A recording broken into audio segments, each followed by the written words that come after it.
नवरात्रि के माँ दुर्गा के 9 रूपों की कहानी भाग 2। नवरात्रि के पावन पर्व के तीसरे दिन माता चंद्रघंटा के स्वरूप की पूजा अर्चना की जाती है। माँ चंद्रघंटा का यह स्वरूप शांतिदायक और कल्याणकारी है। मस्तक पर घंटे के आकार का चंद्र धारण किए 9 भुजाओं में त्रिशूल, गदा, धनुष, तलवार, कमान, बाण, एक हाथ में कमंडल धारण किए हुए और 10वें हाथ में भक्तों को आशीर्वाद देते हुए माता चंद्रघंटा सिंह पर सवार होती है। आदि शक्ति माँ भवानी अपने भक्तों के शत्रुओं के प्रति भयानक होती है। सती द्वारा स्वयं को योगाग्नि में भस्म करने के बाद भगवान शिव शंकर सांसारिक मामलों से अलग हो गए थे और गहरी ध्यान लगाने और तपस्या करने के लिए पहाड़ों में जाकर बस गए थे। लेकिन सती के पुनर्जन्म में पार्वती द्वारा नारद मुनि के मतानुसार भगवान शिव को पाने के संकल्प को देखने के बाद भगवान भोलेनाथ विवाह के लिए सहमत हो गए। विवाह के दिन भोलेनाथ एक विचित्र रूप और एक जुलूस के साथ राजा हिमालय के महल आए। उनका पूरा शरीर राख से लिपटा हुआ था। उनकी बारात में साधु, सन्यासी, भूत प्रेत और अघोरी शामिल थे। भगवान शिव और उनके इस विचित्र विवाह के ऐसी भयानक जुलूस को देखकर माता पार्वती जी की माँ और अन्य रिश्तेदार भयभीत हो गए थे। अपने परिवार और भगवान भोलेनाथ को शर्मिंदगी से बचाने के लिए माँ पार्वती ने खुद को एक भयानक रूप में बदल दिया और वह रूप है चंद्रघंटा माता का। इस रूप में उनका रंग सुनहरा था और उनकी 10 भुजाएं थी। चंद्रघंटा के रूप में माँ पार्वती ने शिव भगवान से प्रार्थना की कि वह एक सुंदर राजकुमार का रूप धारण करे और अपनी शादी के जुलूस को भी बदल दे। इस प्रकार भगवान शिव एक सुंदर राजकुमार का रूप लेकर और अपने विवाह के जुलूस को भी बदल दिया। इसके बाद माता पार्वती का भोलेनाथ जी से बड़े ही धूमधाम के साथ विवाह हुआ। यही शिव विवाह के दिन हर साल महाशिवरात्रि के रूप में मनाया जाता है। माता चंद्रघंटा की कृपा से भक्तों के सभी पाप, संकट और शारीरिक तथा मानसिक कष्ट दूर हो जाते हैं। शेर पर सवार होकर माँ चंद्रघंटा अपने भक्तों को उदारता का अनुभव कराती है। जो भक्त सच्चे मन से माता चंद्रघंटा की पूजा अर्चना करते हैं वह अपने चारों ओर दिव्य वैभव की आभा का अनुभव करते हैं। माँ चंद्रघंटा सारे दुष्टों का विनाश करने के लिए तैयार रहती है। अपने भक्तों के लिए वह हमेशा दयालु माँ के रूप में प्रकट होती है। माता की पूजा अर्चना करने से भक्तों को मणिपुर चक्र अर्थात नाभि चक्र से जागरूक होने वाली शक्तियाँ प्राप्त होती है तथा सांसारिक कष्टों से मुक्ति मिलती है। माता चंद्रघंटा को लाल रंग के विशेष पुष्प अर्पित करने चाहिए, लाल फल चढ़ाने चाहिए। माँ चंद्रघंटा की पूजा करते समय घंटी अवश्य बजानी चाहिए।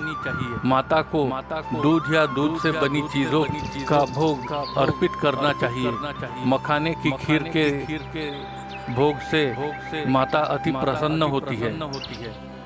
नवरात्रि के चौथे दिन माँ कुष्मांडा की पूजा आराधना की जाती है।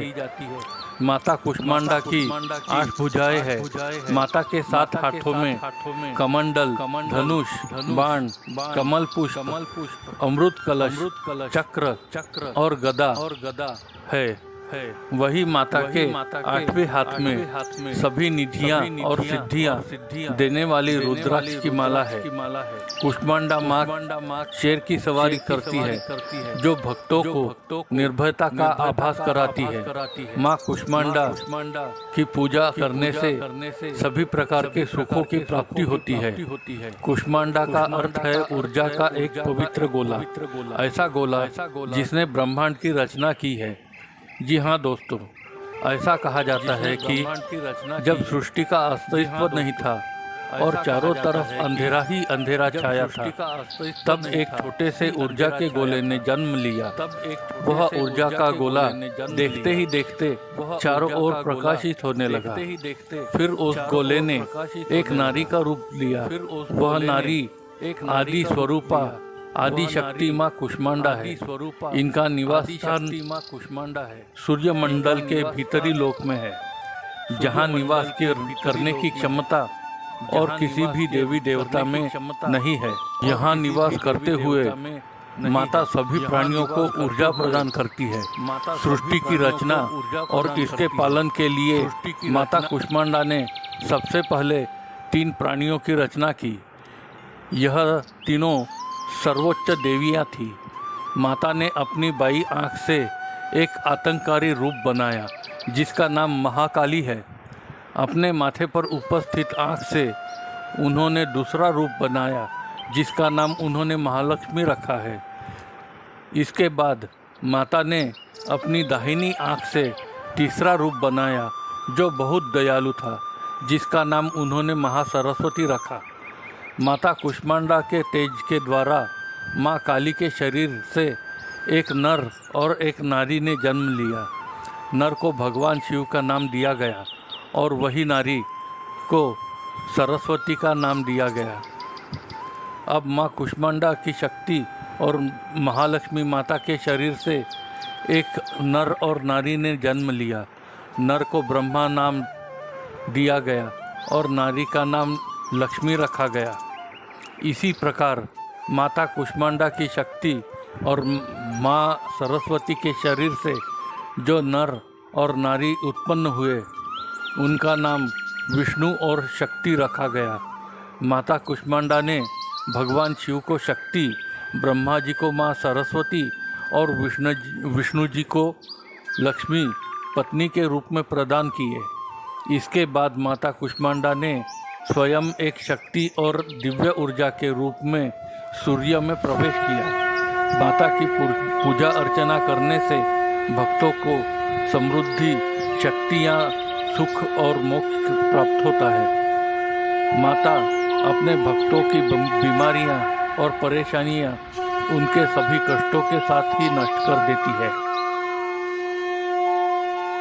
दोस्तों, आपको यह कहानी कैसी लगी यह हमें कमेंट करके ज़रूर बताएं और साथ ही हमारे चैनल बच्चों की प्यारी कहानियाँ को सब्सक्राइब करके बेल आइकॉन दबाइए ताकि आपको हमेशा हमारे नए नए वीडियोज़ प्राप्त होते रहे।